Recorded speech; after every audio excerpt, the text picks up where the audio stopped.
Hi everyone, আজ আমি share করতে যাচ্ছি বাংলাদেশের সবচেয়ে ইউনিক রিসর্ট এক্সপিরিয়েন্স যা আমি পেয়েছি মাটিটাতে আমাদের অ্যানিভার্সারি সেলিব্রেশনের সময়। বিশ্বাস করুন, এই জায়গাটা একদম অন্যরকম। চিটং শহর থেকে মাটিটাতে যেতে লাগবে আপনার 40 থেকে 50 মিনিট।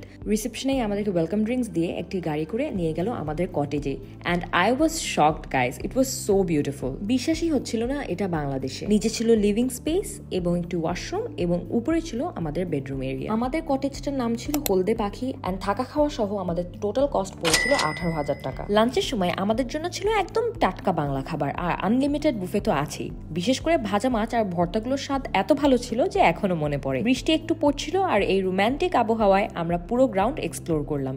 এখানে জিপ লাইনিং, বোটিং আর অনেক মজার সব অ্যাক্টিভিটিস রয়েছে। যারা এখানে রাত না কাটিয়ে গ্রুপ নিয়ে আসতে চান তারা ডে ট্রিপ করতে পারেন এবং অনেক কম খরচে। বিকালে আমাদেরকে সার্ভ করা হলো গরম গরম ভাপা পিঠা, পাকোড়া আর চা। পুরো সময়টাই ছিল আরামের। Honestly it was the most relaxing I had felt in a very long time. কিছুক্ষণ পর ফ্রেশ হয়ে আমরা চলে গেলাম রাতের ডিনারে। ক্যান্ডেল লাইট ডিনার এক্সপিরিয়েন্স না হলেও আন্ডার দ্য স্টার এক্সপিরিয়েন্স আপনাদের এখানে ডেফিনেটলি হয়ে যাবে। গরম গরম স্যুপ দিয়ে শুরু করলাম, এরপর গ্রিলড মাংস, নান, ভাত, ডাল, সবজি সব মিলিয়ে ছিল একটি এক্সেপশনাল অ্যারেঞ্জমেন্ট। খাওয়ার পর we went back to our cottage and had a very good night sleep. পরের দিন সকালে হাসি মুখে আমাদেরকে আমাদের স্টাফরা অ্যারেঞ্জ করে দিল ব্রেকফাস্টটা। সকালের নাস্তায় ছিল খিচুড়ি আর chicken, which is the perfect combination. এছাড়াও ছিল সবজি, পায়েস, ডিম, পরোটা, জুস অ্যান্ড সব শেষে চা। এটাই ছিল মাটিটাতে আমাদের অ্যানিভার্সারি সেলিব্রেশন।